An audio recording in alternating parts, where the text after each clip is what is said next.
Olá, muito boa tarde! Estamos começando com mais um programa Universo Mais, aqui na sua TV Cultura Paulista, para Araraquara, São Carlos, Matão e toda a região. E essa quinta-feira, olha, o programa está recheado de muitas, mas muitas atrações para você.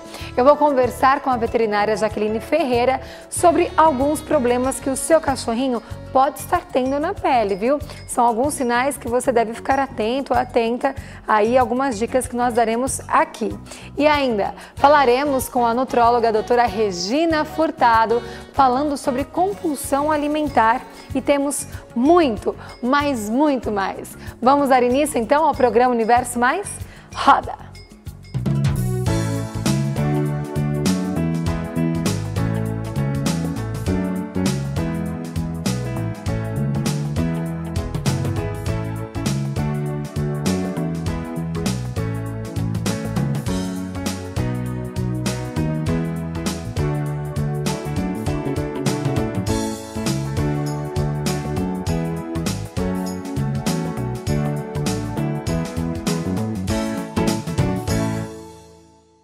Bom, e para dar início ao nosso programa, eu vou conversar com a veterinária Jaqueline Ferreira sobre as dermatites nos animais. Olá, tudo bom, Jaqueline? Tudo bom? Muito obrigada por estar aqui presente, tirando as nossas dúvidas hoje sobre os nossos bichinhos, né? Que eles são quase membros da família, quase não, são, né? Então a gente precisa tomar muito cuidado, cuidar da saúde deles e ficar atentos a alguns sinais, né? Porque às vezes eles estão ali se coçando, a gente acha que é normal, né? Que às vezes é uma pulguinha e muitas vezes pode ser um problema muito maior, né, Jaqueline? É verdade. Então, e agora com a chegada do verão, embora estamos aí em uns dias fresquinhos, mas Araraquara é uma cidade muito quente, a região de Araraquara é muito quente e junto com o verão agravam-se esses problemas de pele, né? É verdade. A gente tem também, não só no verão, mas a gente já vem enfrentando, né, muito calor e umidade. Então, essas duas características aumentam a incidência de problemas de pele, principalmente as dermatites, tanto fúngicas, bacterianas, as alergias. No calor também a gente tem uma maior incidência de pulgas, de carrapatos, né, das sarnas em si. Então aí a gente começa a ver assim, maior número de animais com problemas de pele vindo até a clínica, né, atrás de um tratamento realmente. Sim, sim. E por que com o tempo todos os problemas de pele tendem a se tornar semelhantes? Então, geralmente todo problema de pele ele leva ao prurido, né, que é a coceira.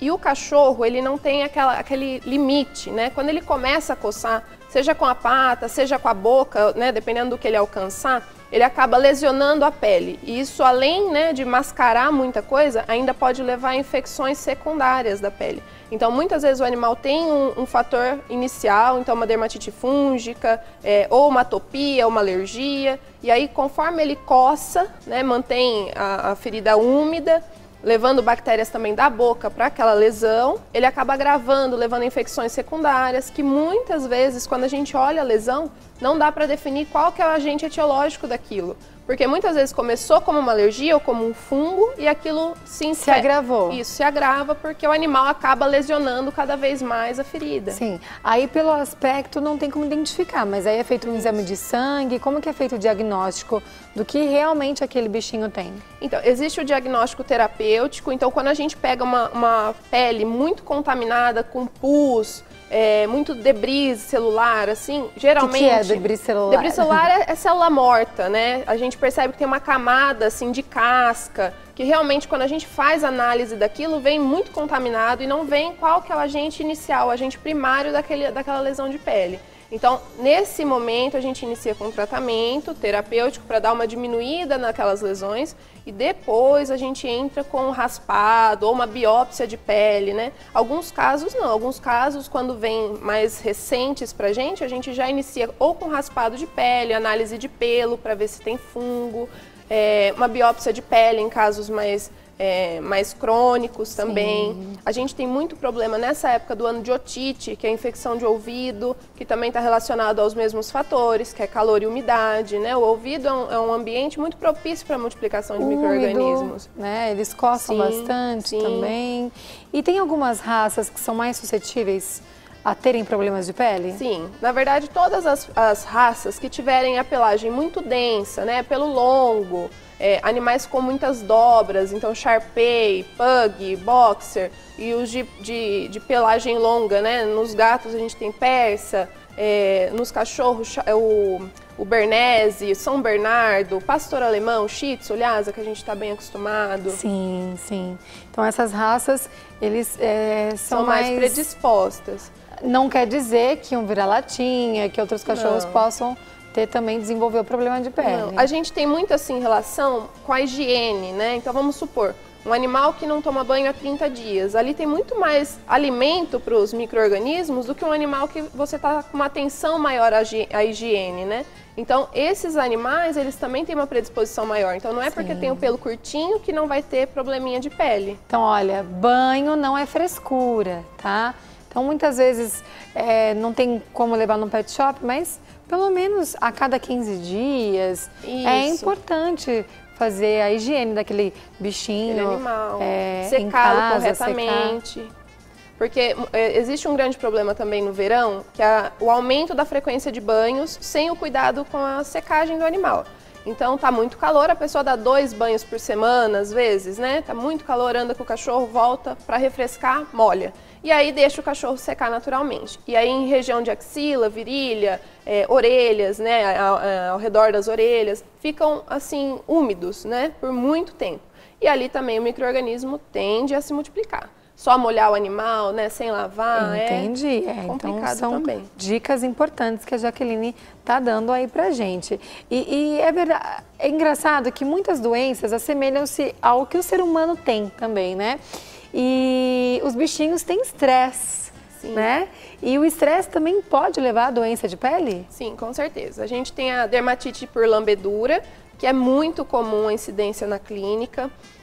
Geralmente animais ociosos, ansiosos, né? Ociosos e ansiosos. Os dois extremos. Os dois, Então, o animal fica o dia inteiro em casa, sem atividade e tem muita energia, é ansioso e por não ter o que fazer, ele começa a se autolesionar pela lambedura. Então, ele morde, ele lambe e acaba lesionando a pele. Muitas vezes, o proprietário, quando ele traz o animalzinho, aquela dermatite que começou como dermatite por lambedura, já é uma dermatite bacteriana ou fúngica. Então, depende do micro-organismo que está ali ao redor e começa a aproveitar daquela lesão úmida para se multiplicar. Por isso que muitas vezes a gente começa a fazer o tratamento e nem sempre a característica da lesão é determinante para a gente saber o que é. Entendi. Por isso, os exames, o tratamento, que muitas vezes a gente faz o diagnóstico terapêutico. No caso de animais ansiosos, o tratamento não é só com medicação, né? A gente tem que mudar a rotina desse animal. Tem que levar para terapia?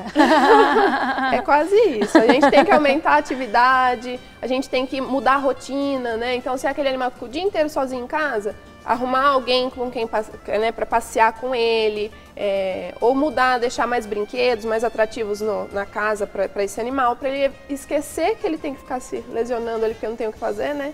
E realmente procurar alguma coisa para brincar, para se distrair. Sim. E Jaqueline, eu acredito que seja muito mais comum a doença de pele nos cachorros. Mas os gatos também podem desenvolver essas doenças? Sim, na verdade é tão comum quanto. Ah, é? Sim. Os gatos também têm dermatite por lambedura, a gente tem algumas dermatites psicogênicas que o animal começa, de tanto lamber, ele começa a arrancar o pelo e lesionar a pele, né, secundariamente. Então a gente também tem esses fatores de estresse nos gatos. A gente tem muita sarna otológica, né, os felinos são muito acometidos por sarnas otológicas, dermatites fúngicas também, em regiões de dobras, né, de pregas cutâneas. A gente tem muita piodermite, né, que são dermatites bacterianas, bacterianas na pele de gatos também. Então a incidência mescla muito. Minha rotina na clínica, eu diria que são 60% de felinos e 40% de cães. É que eu sempre tive gatos e cachorros e quando eu me deparei com esse problema de pele foram sempre com os meus cachorros. É que na Até clínica... mesmo porque o gato ficava mais em casa, os cachorros ali no quintal, onde tem mais contato com umidade, enfim. Talvez os cães, ocorre muito isso. Às vezes o animal começa com uma coceira, o proprietário procura uma agropecuária ou com algum shampoozinho, tratamento caseiro. Aquele tratamento caseiro consegue remediar. O gato é um pouco mais difícil. O gato é difícil de você dar medicação, é difícil de você tratar com banho. Medicação tópica é muito difícil porque eles lambem, então a maioria das medicações você não pode usar. Então o proprietário acaba não conseguindo controlar em casa e aí vem muito mais pro veterinário atrás de ajuda.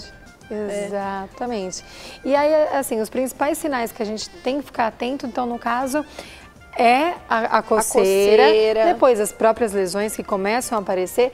Mas se na coceira já ir ver, né? Não procurar chegar num estado mais que já está com a ferida. Sim. Outra casuística que tem muito na época de verão é miíase, que são as bicheiras. Exato, é justamente perguntar isso. Porque o que acontece é assim, independente do porquê o animal começou a lamber, se foi uma dermatite por estresse, se foi fúngica, bacteriana, ou se ele machucou, realmente fez um ferimento em algum lugar da casa, a mosca, se ela pousar, como no calor a gente tem muito, né, um número maior de moscas no ambiente, né, se a mosca pousar ali, ele vai desenvolver a miíase, vai desenvolver a bicheira. Então, muitas vezes uma lesão que começou como uma alergia não tratada, pode evoluir para um processo muito pior. Sim, e a bicheira mata o animal em pouco tempo, né? Porque eles vão se alastrando pelo corpo todo, né? Elas formam galerias ao redor, ali começam a se alimentar, né, dos tecidos do animal. É uma situação bem difícil. Sim. Geralmente a gente tem infecção já bacteriana, porque dificilmente a gente vê uma miíase, uma bicheira, só com as larvinhas. Geralmente tem muito pus. Então, o que acontece? As bactérias se aproveitam daquele tecido e aí a gente tem, além da miíase, a gente tem também bactérias. Isso, a gente tem um tratamento sistêmico para fazer, não é mais só um tratamento tópico. Para eles deve ser terrível. Sim. Né, Jaqueline? Sim. E essa doença de pele, ela pode passar de um bichinho para o outro? Existem algumas doenças que sim, está muito relacionado com a imunidade de cada indivíduo, né? Inclusive para nós seres humanos, algumas sarninhas passam, algumas dermatites fúngicas também a gente pode pegar, mas está muito relacionado com a imunidade. Crianças, idosos, pessoas que têm a imunidade, né? Uma imunossupressão, aí, alguma doença que cause, né? Elas são mais acometidas por esses problemas, né? Uma pessoa saudável, um indivíduo saudável, dificilmente, assim, se tiver uma higiene, né? Não é tão fácil assim de pegar, mas pode passar sim. Para outros animais também. Sim. E o tratamento ele é muito demorado, longo? Sim. Geralmente os tratamentos de pele, de dermatite, alergia são longos. Porque a gente precisa, a pele é o maior órgão, né, do corpo, tanto nosso quanto dos animais. Então, quando a gente pensa num tratamento, se a gente for pensar num tratamento de curto tempo, a gente não consegue pegar todas as camadas da pele, a gente não consegue pegar todos os micro-organismos. Geralmente, os tratamentos a gente faz via oral, dependendo, né, do caso, associado com tratamento tópico. Então, muitas vezes a gente entra com shampoos, né, próprios para o tratamento, seja da alergia ou da dermatite, e junto com isso a gente entra também com medicação via oral, para poder justamente, né, conseguir controlar todo o quadro que o animal vem apresentando. Muito bem, nós temos duas imagens. Eu gostaria, Jaqueline, que você comentasse quais os tipos de doenças de pele são as imagens que a gente vai mostrar. Essa imagem, ela se assemelha muito a processos fúngicos, onde o animal começa a ter alopecia, que é a queda, né, dos pelos em tufos, e a gente começa a ver essas áreas assim mais alopécicas. Aí já é um estágio agravado. Isso, o fungo em si, ele não tem prurido inicialmente, mas quando o animal começa a apresentar, né, áreas alopécicas, áreas sem pelos, a gente também deve procurar um veterinário. Tem muita gente que fala assim, meu animal está perdendo pelo. Isso é importante saber, ele está perdendo pelo como um todo ou ele está perdendo pelo em áreas específicas, né? E ficando realmente com falhas de pelo. Então, falhas de pelo também é um sinal de que tem algo errado ali. Eu acredito que nesse estágio ele deve ficar se coçando um monte, nesse estágio, porque geralmente já tem infecção secundária bacteriana. A gente já tem bactérias ali se multiplicando, oportunistas, né? Eu sempre falo, se a gente pegar a pele de um animal sadio e fizer uma análise, a gente vai encontrar ácaros, a gente vai encontrar bactérias e vai encontrar fungos. Só que eles estão ali numa concentração, numa quantidade que não vão provocar algum problema, né? Eles vivem ali em harmonia. O que acontece quando a gente tem uma situação que predispõe esses micro-organismos a se multiplicarem é quando a gente tem um problema. Então, o calor, né, o verão, vem muito isso porque a gente tem o calor e a umidade. Então, o micro-organismo, né, ele utiliza ali restos de células, sujidades da pele e o próprio fator ambiental para poder se multiplicar ali na pele. E aí causar as doenças de pele que a gente tá vendo aí. Nós temos mais uma, pode soltar pra gente? Aparentemente é um quadro alérgico, né? Aí, dentre as alergias, a gente tem alergia alimentar, alergia a corante de alimentos, de produtos cosméticos, de alguns shampoos, perfumes, né? A gente tem a atopia, que é a alergia congênita. Então, assim, dentre as alergias, a gente tem várias causas, né? Geralmente, os animais com pele rosada são os animais mais acometidos por problemas de pele, porque a pele deles realmente é mais sensível. E é o que a gente percebeu nas duas fotos. E às vezes passa despercebido, né? Tá, vermelhinho, acha que é da própria pele. E não, é bom averiguar. Sim. E indo um pouco mais além, tem alguns cachorros que podem ter, por exemplo, o pitbull albino, né? Sim. Eles podem ter câncer de pele? Sim. Qualquer animal com a pele clara ou rosada, ele pode apresentar câncer de pele por exposição aos raios ultravioletas, né? Geralmente, o horário de exposição ao sol não recomendado é das 9 às 4, 5 horas da tarde, né? Porque a incidência do sol é muito forte, realmente. Então, geralmente, a gente pede para a pessoa, né, para o proprietário, deixar sempre uma área de sombra no quintal. Se não tiver, providenciar um sombrite, né, para que esse animal possa se abrigar. Não passear com esse animal, né, nos horários não recomendados. E tomar cuidado. Existem protetores solares que a gente usa, tem próprios para animais. Os próprios para animais, os veterinários mesmo, eles têm um custo muito alto, eles são muito caros. E então a gente faz uso daqueles protetores solares infantis. Olha que interessante. Principalmente em regiões que são descobertas de pelo, então focinho, a barriga, para evitar os cânceres de pele. Então, os cachorrinhos aí que tem a pele bem clarinha, rosadinha, dá para usar o protetor de pele solar infantil, isso. Olha ponta só. De orelha, né? Pitbull principalmente, a ponta da orelha tem bem pouquinho pelo, assim, é bem ralinho. Então, geralmente a gente faz o uso do protetor solar para proteger também. Jaqueline, para a gente finalizar, quais as formas de prevenir? As principais maneiras de prevenção para que os nossos bichinhos não tenham essas doenças de pele?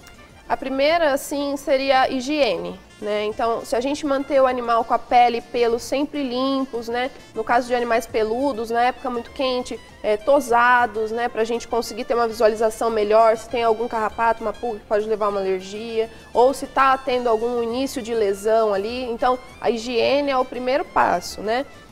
Aí a gente pode pensar na secagem correta, então vai dar banho no animal no verão mais frequentemente, então tem que lembrar também que a secagem é importante, não pode deixar úmido, porque pode aí você tá pensando em prevenir um problema e por deixar úmido você pode estar favorecendo ao início de algum problema. Então, esses fatores são importantes. O controle também, né, das pulgas, dos carrapatos, uma alimentação correta, tudo isso vai evitar alergias. Né? Se o animal está muito estressado, então começar a organizar, né, a rotina da família para ele ter mais atividade, para ele não começar a se lesionar por estresse. Muito bem, Jaqueline, muito obrigada pela sua participação, tirando as nossas dúvidas aqui de todo mundo em casa que tem um cachorro, um gatinho, né? Então vamos cuidar bem dos nossos bichinhos de estimação. E olha, a gente vai para um breve intervalo de apoio e voltamos daqui a pouquinho com muito mais programa Universo Mais para vocês.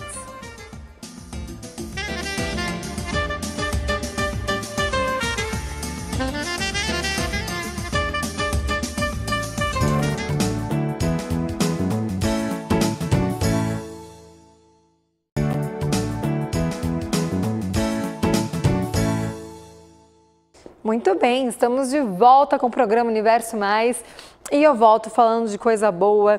Quem não gosta de festa? Eu duvido que alguém não goste de festa, né? É um momento de descontração, um momento gostoso. E para fazer a melhor festa, a festa mais completa, você conta com a Villa Copos. Esse lugar fantástico, onde vocês encontram mais de 5.000 itens. Você pode contar com a Villa Copos desde aquela festinha no fundo de casa até aquele super festão.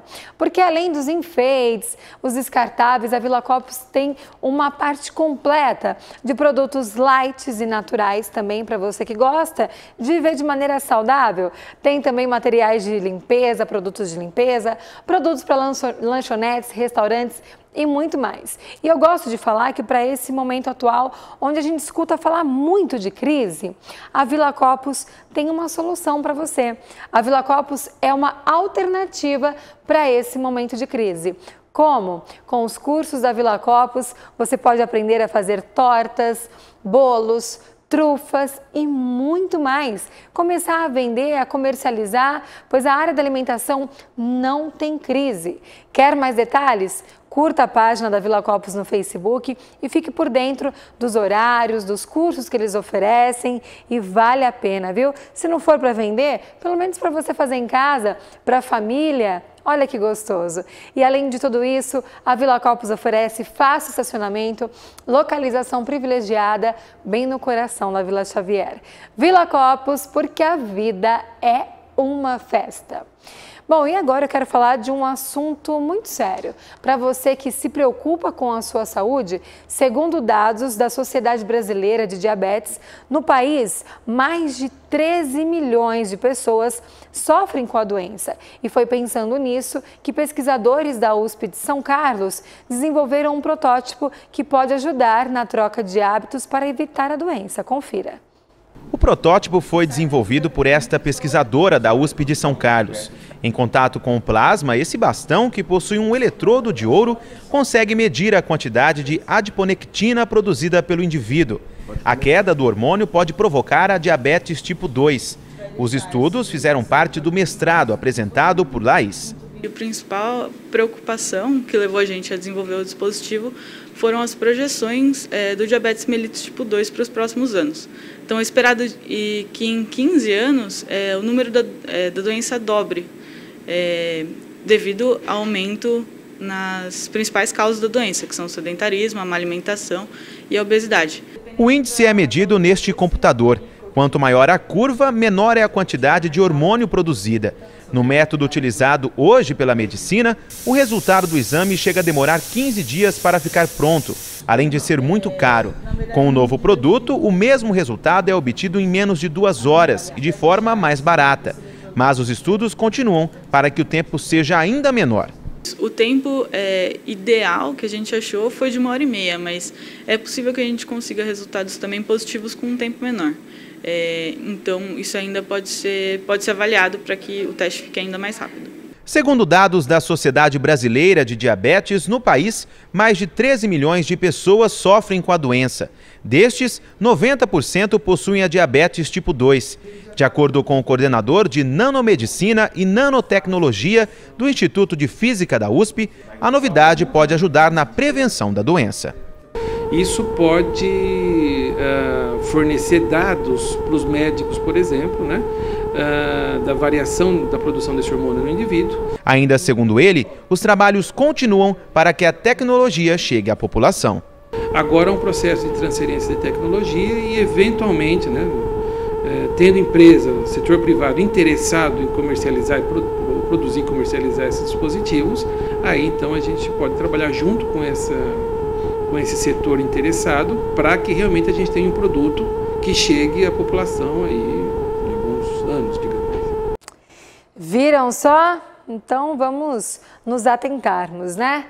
Olha, agora eu quero agradecer uma super parceira aqui do programa Universo Mais, que é a Clínica de Beleza e Estética New Look. Quero agradecer a Lili, que cuidou do meu cabelo, também a Josi e a Natália Lopasso, que fez o make de hoje. Bom, chegando na New Look, vocês contam com um time de mais de 30 profissionais altamente qualificados, capacitados para te deixar linda, lindo dos pés à cabeça. Tem um timaço de manicures, profissionais do cabelo, tem a parte de estética, podologia, tudo que você precisa para se cuidar, tá? Para os homens que são vaidosos, né?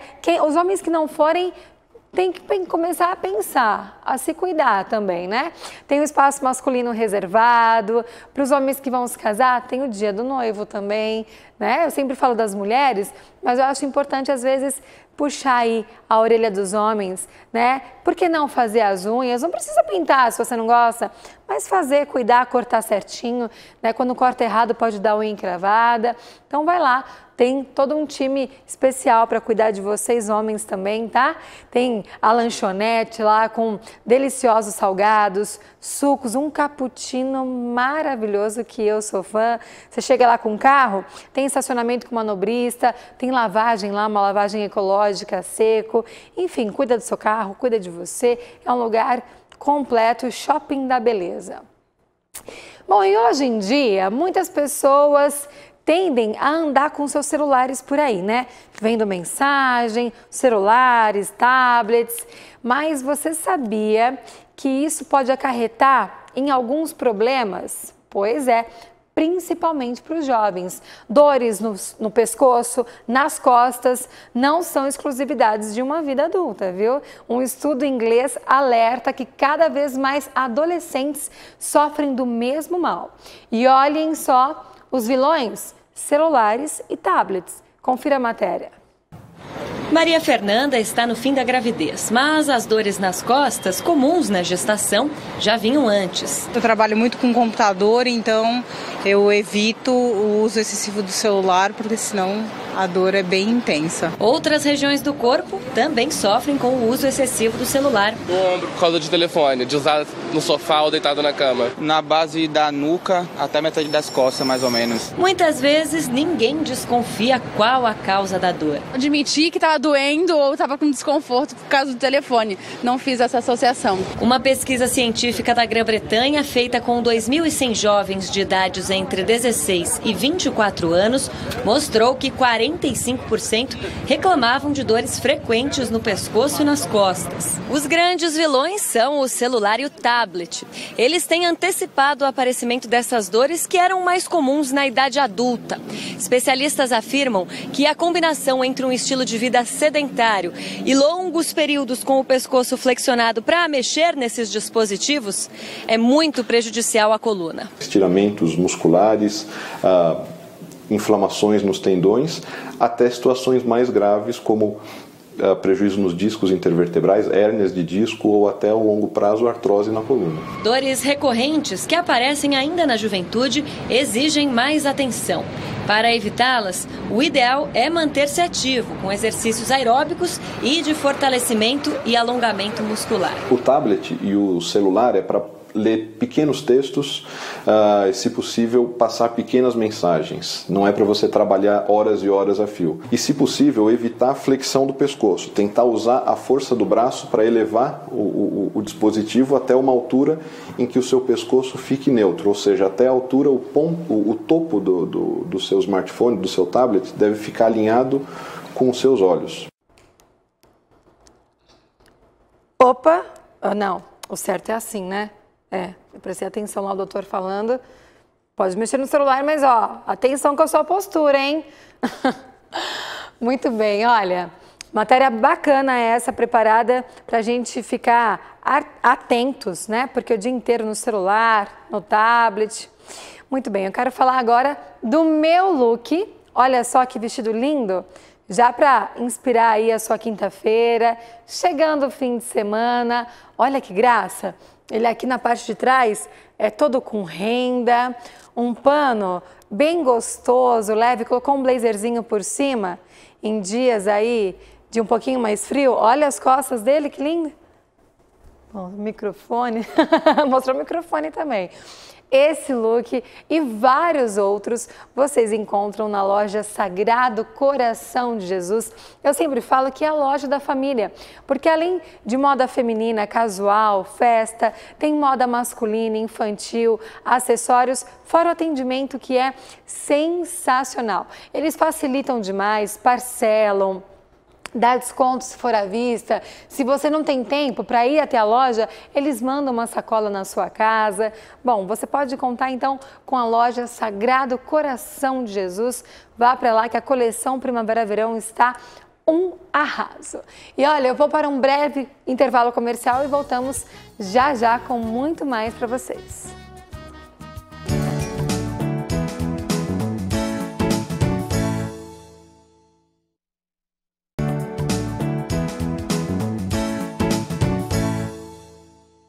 De volta com o programa Universo Mais e olha, com a praticidade e a facilidade de alguns alimentos prontos, dos fast food, fica difícil manter a forma, não é mesmo?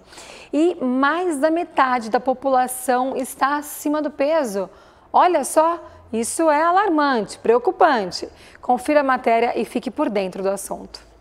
Opções não faltam. Se as refeições forem feitas em restaurantes, então, aí a situação complica mais ainda. Pratos cheios, somado a outros hábitos nada saudáveis, fazem as gordurinhas aparecerem. Aí fica complicado fugir da obesidade. Segundo dados do Ministério da Saúde, em todo o país, o número de pessoas acima do peso ultrapassa os 50%. Se o número for comparado com o cálculo feito em 2006, o aumento é de 23%. Acompanhada da obesidade, surgem várias doenças. Hipertensão, diabetes, resistência insulínica, aumento de colesterol, triglicerídeo, doenças que vão acabar comprometendo a saúde e, consequentemente, a qualidade de vida do paciente. Ainda segundo o médico, essa é uma realidade não só do Brasil, mas de boa parte do mundo. E a alimentação feita de forma errada é a principal vilã. É a qualidade de vida no sentido de pouca atividade física e o sedentarismo. Então, tudo isso vai contribuindo para esse acúmulo de gordura, que no homem é aquela gordura que a gente fala que é a gordura visceral e que é essa que está relacionada com todos esses problemas. Priscila sabe bem como é lutar para perder peso. Há 10 anos, quando pesava 95 quilos, começou a briga com a balança. A gerente administrativa optou pela cirurgia bariátrica. O procedimento, feito há 1 ano, hoje rende bons resultados. A calça usada antes quase dá uma volta na cintura. Do número 50, agora ela reduziu para o 38. Qualidade de vida que não abre mão. Mesmo com a cirurgia, a gente tem que ter um acompanhamento e colocar na cabeça que isso foi para ajudar. É uma alavanca, né, para o sucesso da gente poder perder peso. De acordo com o gastrocirurgião, a cirurgia feita por Priscila é a mais comum no Brasil e também nos Estados Unidos. No procedimento, parte do estômago é deixada de lado. Com isso, o órgão fica menor e é ligado diretamente ao intestino delgado, que perde 1 metro. Cria-se um mecanismo de restrição e desabsorção, mas o médico orienta: antes de qualquer decisão, é preciso procurar um profissional para avaliar a necessidade da cirurgia. Existem riscos, né, mas eles são minimizados desde que o paciente esteja preparado. Então, um bom pré-operatório, onde envolve uma equipe multidisciplinar, que envolve um cardiologista, um pneumologista, um endocrinologista, nutricionistas, psicólogos, é isso que vai fazer diminuir o risco. Bom, e para aproveitar que estamos falando de saúde, confira a entrevista que a Lara Inácio, nossa produtora aqui do programa Universo Mais, conversou com a nutróloga, doutora Regina Furtado, falando sobre compulsão alimentar. Vale a pena prestar muita atenção. Olá, Dani, estamos aqui com a nutróloga, doutora Regina Furtado, e a gente vai falar sobre compulsão alimentar. Para dar início, o que é a compulsão alimentar? A pessoa que tem esse distúrbio mental, ela come sem parar. Entendi. Ela não tem o controle sobre a comida, ela vai comendo, come grandes quantidades de uma maneira muito rápida, ela não consegue se controlar. Entendi. Então é um quadro bastante grave. E é um problema psicológico, não tem... É um problema psicológico. Entendi. E pode acarretar outros tipos de problemas psicológicos quando a pessoa tem a compulsão alimentar, como a anorexia, a bulimia, ela pode acarretar? Tem pessoas que têm uma compulsão mais grave. E depois que ela come aquela montanha de comida, ela sente a culpa. E às vezes ela provoca o vômito, ela pode entrar numa bulimia. E às vezes ela fica com aquela depressão, aquele sentimento de culpa, e quanto mais culpada ela se sente, mais ela come. Então vai entrando num círculo vicioso e a pessoa vai cada vez afundando mais. E o que pode levar a isso para a pessoa? Ela pode desenvolver obesidade, pode desenvolver colesterol, triglicérides aumentado, ela pode ter diabetes, então ela pode criar mais doenças fora essa doença de base que ela tem. Sim, então é uma doença base que acarreta outros problemas se ela não tomar cuidado. E eu até estava conversando com você sobre o autodiagnóstico que as pessoas costumam fazer, de pesquisar sintomas, pesquisar remédios, enfim, e se dizer estar com aquela doença. A compulsão alimentar, como você disse, é uma coisa mais séria.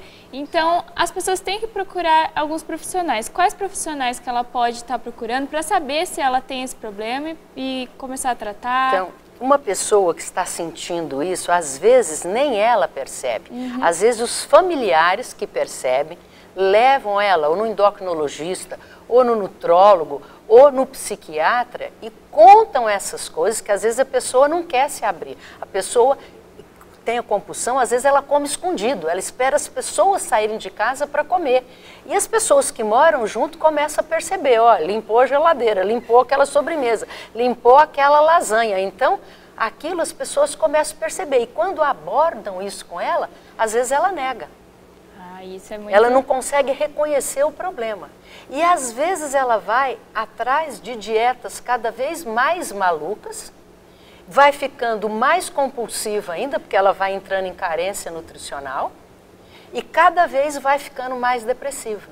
Então o psiquiatra faz parte dessa equipe de tratamento, assim como um nutrólogo faz parte, e entra a parte de atividade física, para poder ajudar a descarregar essa parte emocional, esse estresse. Então, não adianta a pessoa ir lá conseguir um remédio com a amiga que vai tirar o apetite. Não é por aí. Tem que tomar ela cuidado. Não pode se automedicar, porque ela vai piorar muito mais. E isso é o que causa o perigo da doença, né? Porque a pessoa pode piorar. Todo mundo que vê na literatura, você já viu inclusive casos na televisão, na mídia, a pessoa que é compulsivo, que desenvolveu uma bulimia, que come e vomita, aí ela toma diurético, toma laxante e o quê? Morre. Exatamente. Morre. Chega no hospital numa situação que às vezes não tem jeito e a pessoa morre. Isso Quem é já não perigoso. viu uma reportagem dessa? É o que a gente mais vê, né? A mídia divulga muito, principalmente quando sai em novela, essas coisas que abordam temas desse tipo. Aí vem à tona, mas é importante que todo mundo saiba, gente, que é perigoso, a gente não pode abusar. E eu queria saber quais são os principais fatores que levam a pessoa a ter a compulsão alimentar. Essas dietas erradas podem ser alguns dos motivos? Sim, essas dietas muito drásticas, que a pessoa fica ali com baixas calorias, então ela vai entrando em carência nutricional, e isso vai levando a depressão, a fadiga, a mal-estar. Aí quando a pessoa sai disso, ela já sai comendo a geladeira e a porta, a gente fala, né? Então, entra nessa compulsão. Situações também de muito estresse, a pessoa já é deprimida por algum outro fator familiar, algum problema no trabalho, que ela entra nessa depressão, ela pode entrar em compulsão também. Entendi. Então, fatores que vão levar a esse quadro de compulsão. São fatores externos que influenciam, né, no pensamento da pessoa. E o diagnóstico, como que ele é feito da compulsão alimentar? O diagnóstico vai ter o psiquiatra, vamos supor que ela chegou no nutrólogo, chegou lá no meu consultório com esse quadro. Eu vou precisar do psiquiatra. Então, você vai fazendo perguntas desse dia a dia, como que ela come, quanto que ela come, como que ela se sente depois, e você vai pedir, fora a parte nutricional que você vai organizar, você vai pedir ajuda para o psiquiatra para ver esse paciente também.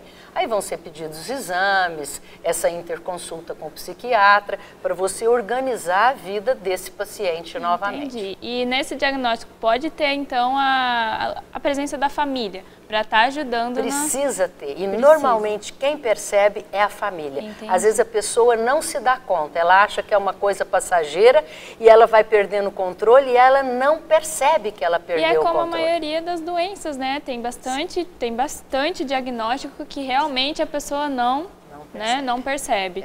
E isso é o perigoso. E aproveitando assim o gancho da compulsão alimentar, como eu estava conversando com a doutora, eu falei para ela que eu achei que a compulsão alimentar tinha a ver com aquela pessoa que come muito e pronto. Mas na verdade não é, e eu tenho certeza que a maioria do pessoal de casa também pensa assim. E eu queria que você explicasse sobre a fome oculta. Qual a diferença da compulsão alimentar para a fome oculta? As coisas são completamente diferentes. A fome oculta, você tem carência de micronutrientes. Por exemplo, você está naquele negócio assim, ai, parece que eu estou querendo comer uma coisa, que as pessoas chamam de ansiedade. Mas na parte médica não chama ansiedade, chama fome oculta. Aí parece que eu quero comer uma coisa. Aí você chega, abre a geladeira 200 vezes, aí fala assim, eu acho que é uma coisa salgada. Faz uma coisa salgada e come. Mas uma coisa salgada é errado, você comeu um sanduichão. Exato. Só que a sua carência, vamos dar um exemplo, é de cromo, é de zinco, é de molibdênio. Não entrou naquele sanduichão todo cheio de gordura. Exato. Aí você comeu aquilo, o corpo continua mandando esse sinal de fome. Ele não consegue falar, olha, coma cromo, coma zinco, coma molibdênio. Ele não consegue falar isso, ele manda só o sinal de fome. Aí você fala, eu acho que não era isso, era uma coisa doce. Aí você vai lá, abre o pacote de bolacha, come ele inteirinho. Ai, mas eu não estou satisfeita. Por quê? Não entrou aquele nutriente que o organismo está carente. Então você fala assim, mas eu engordo por ansiedade, porque eu fico achando que é aquilo, fico achando que quero comer e estou sempre com fome. Então você tem uma carência nutricional atrás disso, não consegue suprir essa carência porque você está comendo errado, então você continua sentindo aquela ansiedade e continua engordando cada vez mais e caindo mais no distúrbio nutricional. Por isso que a função do nutrólogo, ele vem ao consultório, o que você vai fazer? Como é que você come? Quanto você come? A sua alimentação está colorida? A sua alimentação está variada? Ah, não, eu só como a banana, a maçã, a pera, o abacate, o mamão, eu não como.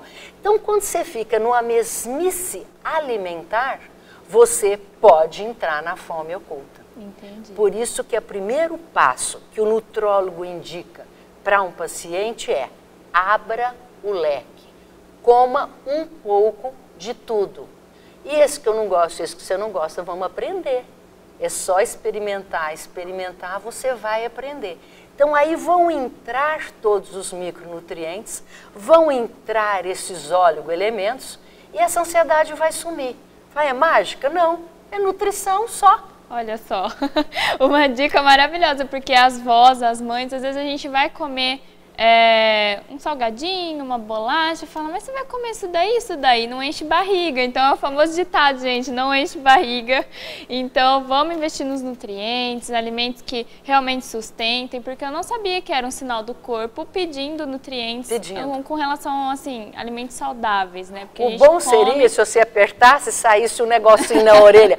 Coma cromo, está nesse alimento. Mas, infelizmente, seria muito isso mais não acontece, fácil. Né? Seria bem fácil. Seria bem melhor, todo mundo ia se alimentar melhor também, né? E eu queria saber, quem são as principais vítimas da fome oculta, né? O que acontece com as crianças, são as mulheres, os homens? A gestante, que às vezes já vem de uma alimentação ruim, e aí já tem um bebê nessa barriga que precisa de um monte de micronutrientes para se aumentar de peso e se formar corretamente, não consegue, então vai entrando em carência maior. Os idosos, porque às vezes tem uma deficiência de dente, de digestão, de tipo de alimento que pode comer, então começa a ficar mais na sopinha e às vezes essa sopinha não está bem equilibrada. E as crianças que estão em formação, estão em crescimento.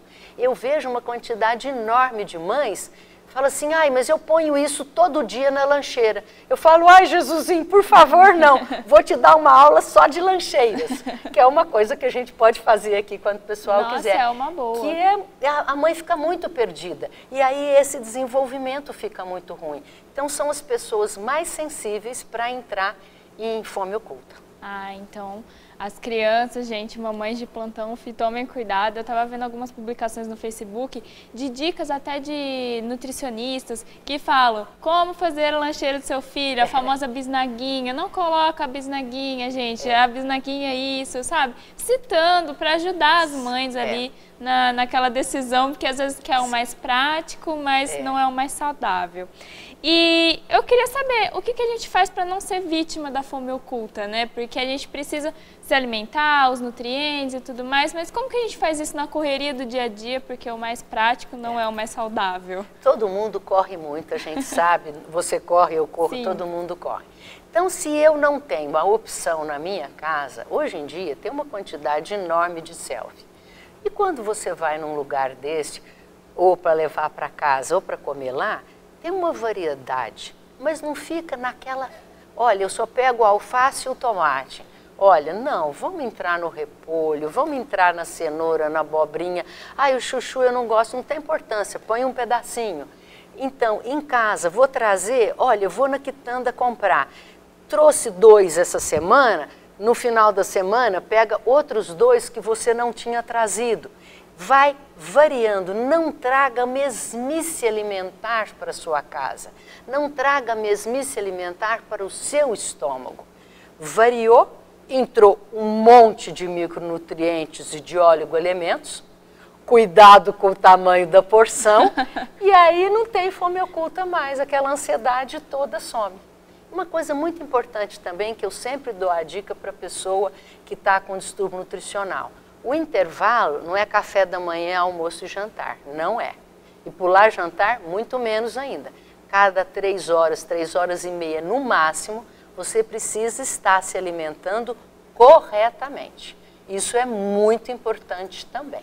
Eu conheço muitas pessoas que, através dessa alimentação de 3 em 3 horas, perderam peso, ficaram mais saudáveis, até por conta de doenças que estavam acarretando por conta da obesidade. Conheço muitos amigos meus, eu tenho 19 anos, com a minha idade, que precisaram fazer isso. E o que a gente pode colocar desses lanchinhos de intermediários durante o dia? Os lanchinhos intermediários, você tem uma infinidade. Você pode colocar uma fruta, você pode colocar uma barra de cereais, você pode colocar frutas secas e nozes, castanhas, avelãs, depende do horário que você está. Olha, eu estou aqui gravando com a Regina, vou entrar numa outra gravação em seguida. Eu vou ali na geladeira, pego um iogurte, vup, 1 segundo eu tomei e eu já fiz o meu lanchinho e já estou pronto para outra gravação. Então, não tem desculpa para você não fazer os lanches intermediários de uma maneira nutricionalmente equilibrada. É só querer. Exatamente. Espero que todo mundo tenha anotado as dicas da doutora Regina. Ela, como sempre, né, dando um show aqui pra gente de informação. Eu agradeço a sua presença. Eu que agradeço. E volte para dar as dicas para as mamães da lancheira. Eu tô indo para um congresso de nutrologia agora em setembro, que é todo ano, e aí a gente volta para contar as novidades do congresso. Pode deixar que o convite já está feito. Muito obrigada. Eu que agradeço. Dani, a gente volta com você aí no estúdio. Muito bem, eu quero agradecer a Lari e também a doutora Regina Furtado, e eu espero que vocês aí de casa tenham gostado do programa de hoje. Lembrando que às 17 horas tem reapresentação e amanhã, sexta-feira, que beleza, programa inédito. Um super beijo, fiquem com Deus e até amanhã. Tchau, tchau.